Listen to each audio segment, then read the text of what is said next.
Hello friends, स्वागत है आज के हमारे इस नए वीडियो में। आज हम आपके लिए नया टॉपिक लेकर आए हैं। परिमेय संख्या किसे कहते हैं, परिमेय संख्या कहते हैं। तो यह तो मैथ की बेसिक जानकारी देंगे। तो चलिए हम आपको बिना देरी किए परिमेय संख्या के बारे में बताते हैं। तो परिमेय संख्या ऐसी संख्या है जिसे हम p/q के रूप में लिख सकते हैं कहते हैं तथा q नॉट इक्वल टू 0 होना चाहिए। q बराबर 0 ना हो उसे हम परिमेय संख्या कहते हैं। यहाँ पर p अंश है और q हर है। इसी प्रकार p/q बराबर अंश बटे हर हो जाएगा। देख लेते हैं उदाहरण के माध्यम से हम समझते हैं। जैसे 1/2 लिखा गया है, 1/2 है तो हम 1/2 को हम परिमेय संख्या लिख सकते हैं। जैसे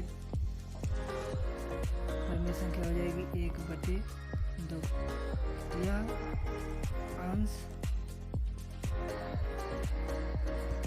बटे हर के रूप में है, यानी कि p/q के रूप में है। इसी प्रकार 3/5 भी परिमेय संख्या है। इसी प्रकार धनात्मक संख्या 1, 2, 3 डॉट अनंत तक ये सभी परिमेय संख्या हो जाएंगी।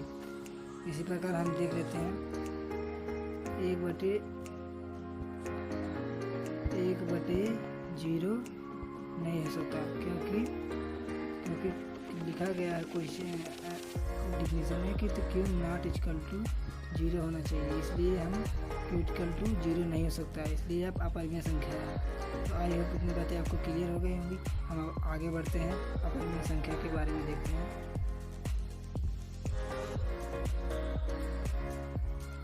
अब देखते हैं हम अपरिमेय संख्या ऐसी संख्या जिसे हम p/q के रूप में ना लिख सकें, p/q के रूप में लिख ही ना सकें, उसे हम अपरिमेय संख्या कहते हैं। उसे अपरिमेय संख्या कहते हैं। उदाहरण के माध्यम से देख लेते हैं हम। सेम इसी प्रकार का है, इसमें थोड़ा सा चेंजिंग है। p/q यानी कि अंश अपान हर के रूप में है। जिसे मान लेते हैं हम, लिखा गया है √2, √5, 2 √20। ये सब अपरिमेय संख्या है। 1.20 यह सब अपरिमेय संख्या है।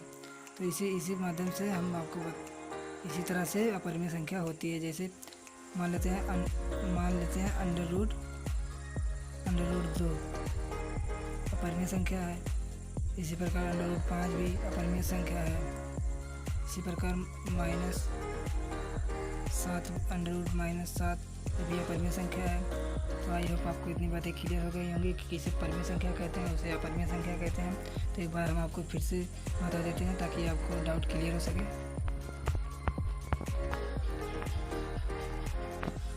तो हम देखते हैं ये ऐसी संख्या जिसे हम p/q के रूप में लिख सकते हैं, उसे हम परिमेय संख्या कहते हैं।